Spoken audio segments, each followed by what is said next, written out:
Welcome to Because the Beatles, the podcast about the Beatles, everything about the Beatles, 24/8. I'm Erica. And I'm Allison. And before we start, be sure to follow us wherever you get your podcasts or stream us on Spotify.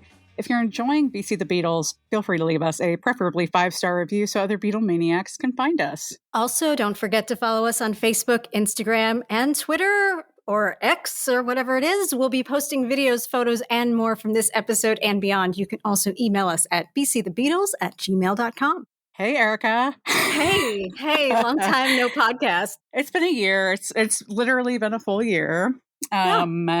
We're back. Hi. Hello. If you heard our Instagram live from last week, we kind of started up last Friday. We touched a little bit on where we've been and all that.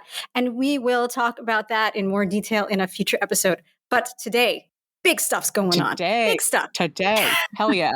So we are getting right into the biggest news in the Beatle world, which is the release of Now and Then, or as they are calling it, the last Beatles song.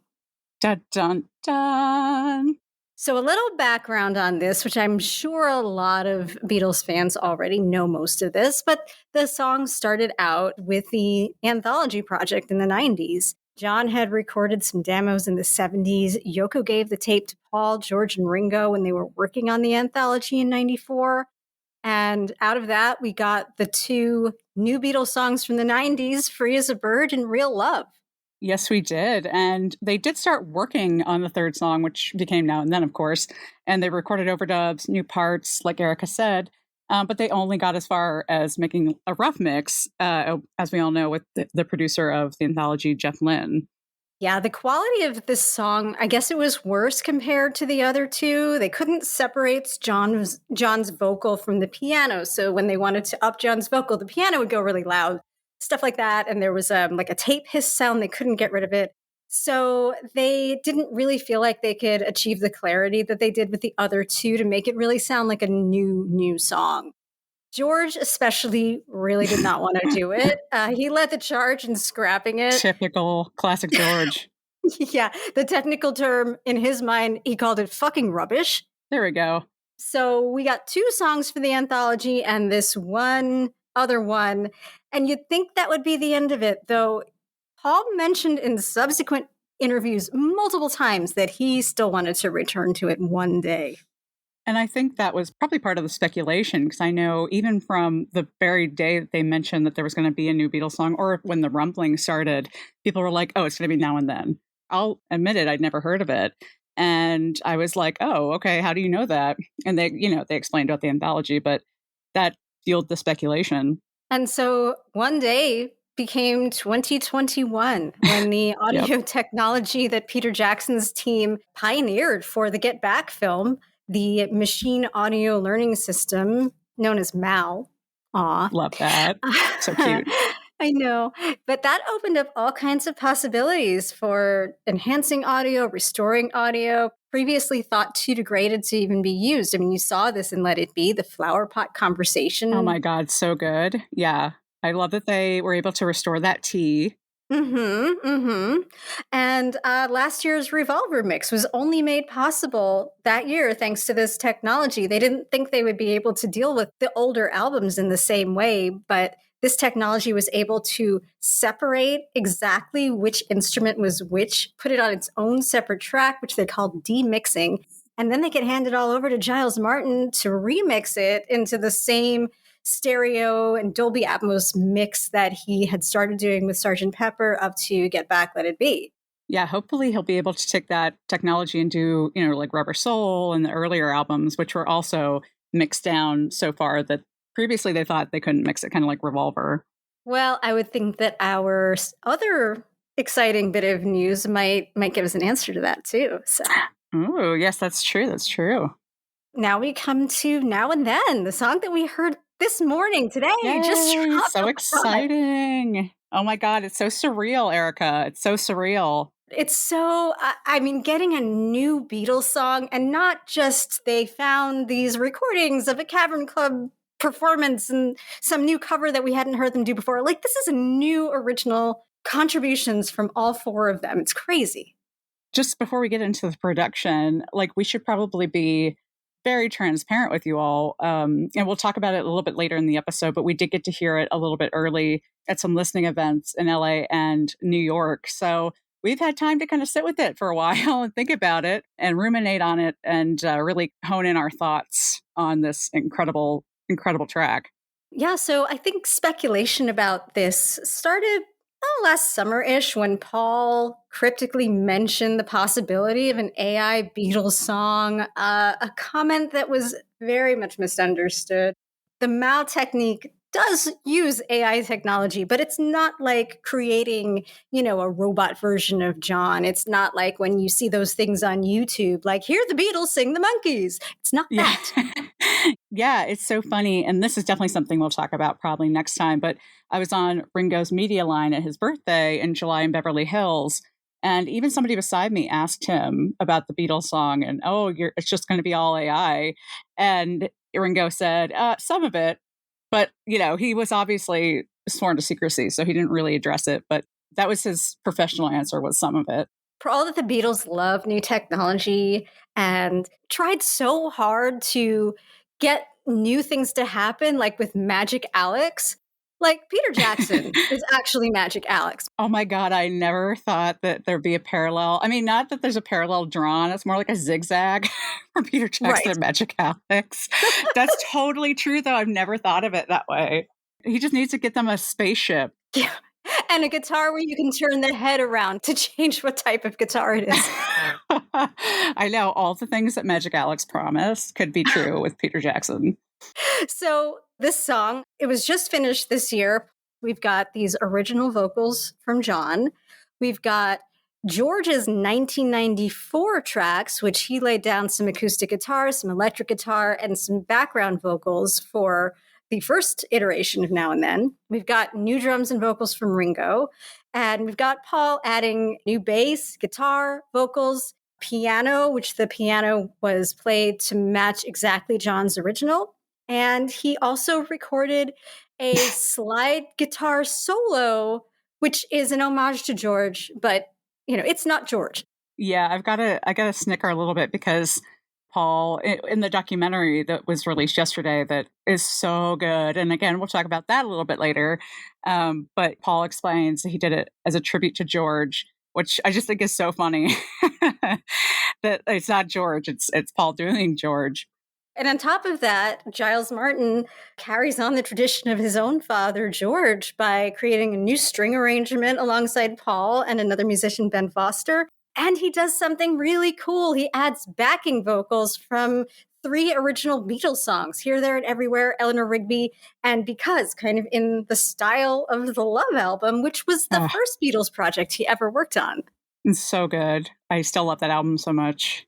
I love it. And it's so crazy. It's just all this weird, like, time looping mind crazy stuff where you see Giles and Paul and you see footage of George Martin and Paul and John recording and, George in the 90s. And it's just so crazy. It's absolutely nuts. And Erica, I think we need to address the elephant in the room here when we talk about Now and Then, which is the cover art. Very controversial. Very controversial. Getting a lot of talk online, not all of it good. It's designed by a very, very famous contemporary pop artist, Ed Ruscha, who also has worked with Paul before. He designed the covers for McCartney 3 and The Art of McCartney, which was that compilation double album that came out a couple of years ago. Yeah. There's mixed reviews on the art. I have heard one theory and one theory alone, which helps me justify it. Same. I like this one. If you look at the diagonal angle of the words Now and Then, and you kind of overlay it on the original Red and Blue albums where you have the Beatles staring down in that alleyway or staircase or whatever it is. Yeah, it's like a stack of balconies or something, yeah. Yeah, so the angle is almost the same. So if you look at the two things together, which the things are obviously being grouped together in this release, you can kind of see a relation. Yeah, you can draw that parallel. I think it's fascinating that Ruscha currently has an exhibit on at the MoMA in New York called Now Then. LOL. And, it's a coincidence. His 2005 book was called Then and Now, so it's probably a play on that. But it's just funny. It's just funny to me. A lot of people are actually liking the back cover design, a bit more than the front cover design, which is a collage art piece, which is a bit more interesting, a little, Alice in Wonderland-y. It kind of reminds me too of like Mary Blair, who designed the It's a Small World ride in Disneyland and did like the artwork and Sleeping Beauty and that kind of Disney and Alice in Wonderland, like you said. So yeah, I love the back cover. I think it's very cool.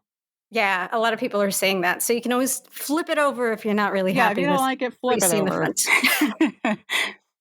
The other promotional image that we've been seeing a lot is actually my favorite, which is an image of the cassette demo with the title Now and Then in Yeah, John's handwriting. That says more, I think, than any new piece of art could possibly say about what it is we're going to hear. I agree. And there's also, like we alluded to earlier, there's a 12-minute companion video, which was released yesterday. And Paul, Ringo, Sean, and Peter Jackson tell the story of the song. We'll talk more about that in a sec, but it's so phenomenal. Love that thing. Hell yeah. As always, there's lots of different ways that you can get it. There's, of course, the digital download, there's the streaming. You can get it on 7 and 12-inch black vinyl single, also a 7-inch light blue or clear vinyl. If you go to the Beatles store only, you can also get a limited edition single. I love that. Single. It's so retro. Yeah, so you can get the single. And one that I kind of want, which is a 7-inch blue and white marbled vinyl. That sounds really cool. Yeah, sounds really pretty. By the way I said single, that was a shout out to whoever called me a Valley Girl in the Apple reviews. A single? Oh my God. Anyway, but yeah, it's interesting because the single is back to Love Me Do. Now and Then, first and last, really, really Truly. leaning into that in every level. Yeah. And of course, those of you who love a Dolby Atmos release, guess what? You're going to get it streaming and, digitally. So look for that. And it is good. We both, as we said, had the Yes. pleasure of going to a listening event in a Dolby Atmos room, and it's a whole new experience to hear it like So that. great. Yeah. And then tomorrow, Peter Jackson's music video for Now and Then. So we'll talk about that on a later episode after everyone's had a chance to see it. Yeah, I thought it was very cool that this is Peter Jackson's music video directorial debut. And as Erica said, we'll get into it once everybody's seen it. But I thought it was cool that he was hesitant about doing it. He was really nervous because it's the Beatles, And it's like, dude, you did Get Back and it was perfect. But I guess it's different if you're doing a proper music video for them. This is something I just love about Peter Jackson, that no matter how celebrated he is, no matter how many awards he's won, he's just one of us. We love him. Yeah. It's exciting that he's still Yeah. involved in Beatles projects like this, too. I know. So good. I would trust nobody else really with most of this. I mean, he created the technology that made it possible. Yes, exactly. He's like the $6 million man. Probably more than that, though. Let's be real. Bit more. A little bit. He could take all my money. I'm good with it. Yeah, exactly. Yeah, and speaking of credit cards, the Beatles people have given us another thing that we can throw all of our money at next week. Absolutely. Yeah, week after Now and Then, which is going to be November 10th, I believe. There's going to be remixed, expanded versions of the seminal Red and Blue albums. The compilation albums, Red is 1962 to 66, and Blue is 1967 to 70. These are, I think, the albums that most like next gen fans that I know kind of learned about the Beatles on. Yeah, for sure. Until one got released in like 2001, I think. This was it. Red and Blue was where it was at. And you were either a red person or a blue person. So, Erica, which one are you? Oh, yeah. Red all the way. Yeah, same. Yeah. I mean, there was a period in my life where I was definitely blue, but I think as I've settled into my fandom as an adult, definitely red for sure. And I remember used to looking at the two covers next to each other. And, facial hair makes such a huge difference, especially when you're looking at them and you're like 12. Yeah, and they look scary. So different. Yeah, they look so different. I know. They look so grown up, even though they were like 24 in George's case. Everyone under 30. And speaking of George, one of the best things about the new Red and Blue is that it includes lots of George tracks. I cannot believe there wasn't a single George song in the original Red. That is insane. I when I found that out, I was like, there's no way. And I went back and looked at the Red album, and it's, I'm speechless. I'm speechless. This is righting the serious wrong on a very important set of albums. You can pick how you like to listen to your red and your blue. The CDs have the tracks listed in the chronological order, but the LPs use the original track listings for discs 1 and 2, and then disc 3 is the bonus with all of the new tracks. So if you're really, really wedded to your original playlist order, you can still get it in the CD. Yeah. And as per usual with these sets, demixing of these tracks was done by Peter Jackson, remixed by Giles Martin. And 30 of 38 tracks are newly remixed, but the others were obviously already done for Revolver in 2022 among the other Giles releases. And we got to hear I Am the Walrus. Did they play I Am the Walrus that you're listening, Erica? Ticket to Ride and I Am the Walrus. Ticket to Ride, yes. And they, oh my gosh, like the sound, unreal. Yeah.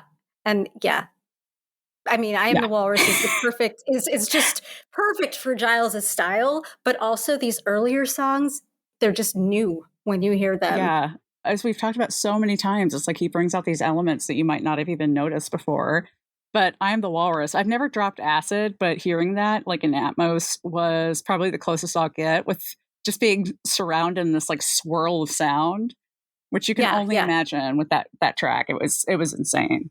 The only thing close to it, I think, was Tomorrow Never Knows on the Revolver album. Oh Very my God, similar totally. feeling of kind of being, sucked in through a vortex of sound and just getting lost in it. Love it. It's like that's the kind of stuff I feel like Atmos was invented for, just to like obviously immerse yourself. But really, truly, like just I feel like I'm drowning in it. It's such a good feeling. And this bodes well for what we were talking about Rubber Soul and earlier, and doing new mixes of all of those things with the new technology, because 30 of these tracks are from pre-Revolver times, and they're able to do them. And we've got the blue too. The blue, for those of us who have been avidly consuming all of the re-releases in Sgt. Pepper, there's less new on that for us. So 9 tracks added to the original track list, including Now and Then. So 7 of the tracks on the blue are newly mixed. Everything else is from previous records. And they're doing the same things that they're doing with Red. If you want the original track list order, you can go for the CD, but the vinyl has a special extra disc with the new songs. Sweet. Yeah. And we'll talk more about those once they're out and everybody's enjoying them. Yes. But now back to the main event. The main event. Yes. And like we said earlier, we were very, very #blessed to go to these listening events on our respective coasts. And in LA, we, got to listen to the song, see the documentary, see the music video, which again will be out tomorrow. And we got to roll through the marketing plan, which was all very, very fascinating, and learn a little bit about the rollout. You're listening, Erica. You had like a really special guest. Yeah, Apple CEO Jeff Jones came to walk us through and introduce Always the a good day when Jeff Jones turns up. Yeah, you know they care when you've got Jeff Jones coming to your little intimate event. It was amazing, incredible, so great. Allison, what did you think when you first heard it? Oh my God. Okay, I'm trying to go back to that moment. I mean, the piano in the beginning is so unmistakably John. Obviously, Paul helped. But I think overall, speaking of Paul in this track, it really reminded me overall of like a track from Chaos and Creation. Just like sort of that vibe. Not necessarily like Paul's backing vocals, but just the sort of piano, which harkens back to me to like Anyway on Chaos and Creation. The lyrics and the melody, I was thinking about that today.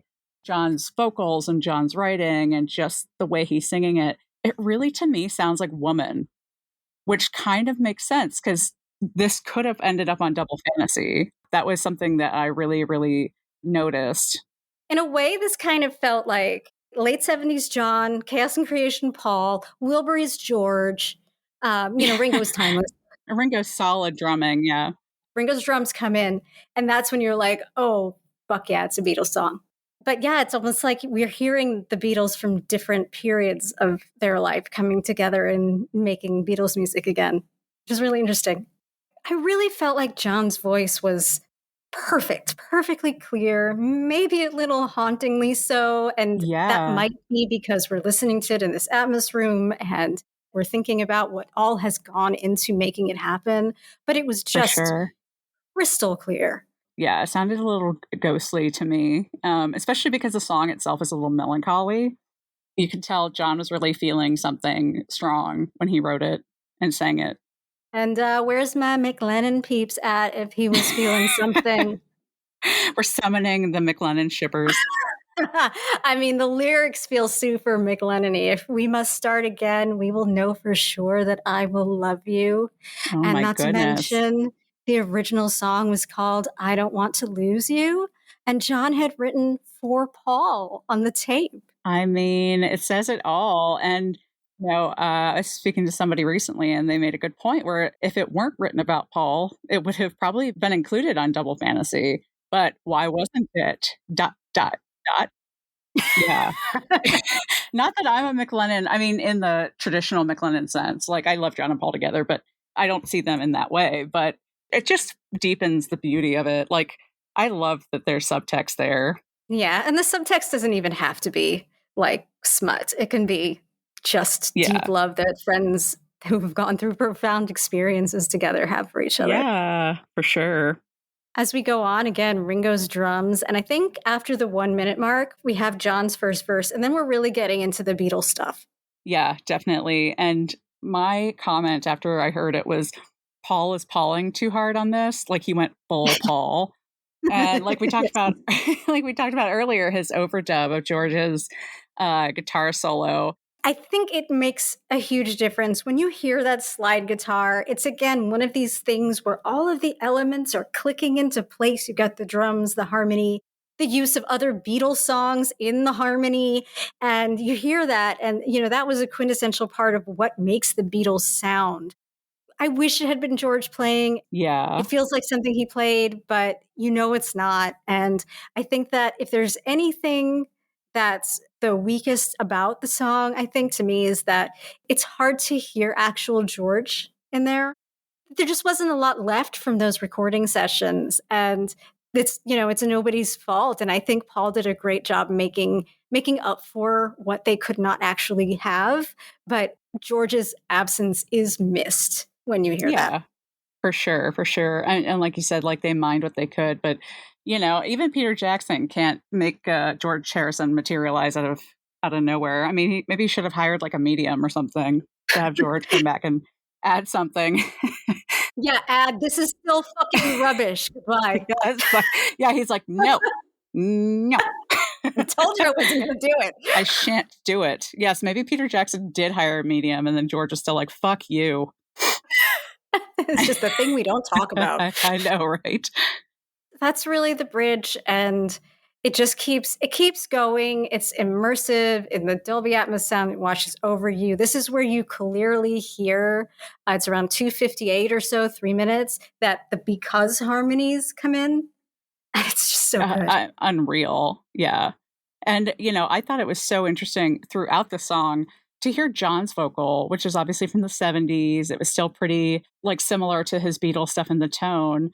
Meanwhile, you've got Paul's current vocals backing him up, which is to me, it's almost disturbing in a very good way because it's like the passage of time. And you picture John in his 70s iteration, where he's like still young and he's, making music again after so long. And then Paul currently, and just picturing them together, like sort of singing it is like very, very eerie to me. Like it gives me goosebumps. Yeah, it kind of reminds me on his last tour. Maybe he's doing it now still, where he does I've Got a Feeling. Oh, yeah. Yeah. Right. Where he sings with John. Totally. Yeah. Totally. So, how did you feel this compared to the other two post Beatles songs we got in the 90s, Free as a Bird and Real Love? Because it really is the third piece of that. It's funny. I was thinking of it. Whenever I think of Now and Then, I sort of morph it into Free as a Bird. But the more I think about it, the more it's like it's a hybrid of the two because it's sort of got that acoustical, just not a word, sort of melody and the piano and things of real love. But to me, it's more closely related to Free as a Bird in the sort of key and the sound. But obviously, it's not that like rock and roll sort of thing. Like Ringo's drums are not as intense as they are on Free as a Bird. But I think they're definitely related. I can see how they're in that same niche as the other two. Free as a Bird really had it was so led by the slide guitar. It was really led by Mm, George's work. I mean, if you think about how it opens with that insane guitar, it feels still like I'm feeling the absence of George when I compare yeah, these 3. yeah. And I do wonder too, I feel like they did it very straight in that for Free as a Bird, at least, and I can't remember for sure about Real Love, but Paul wrote new material.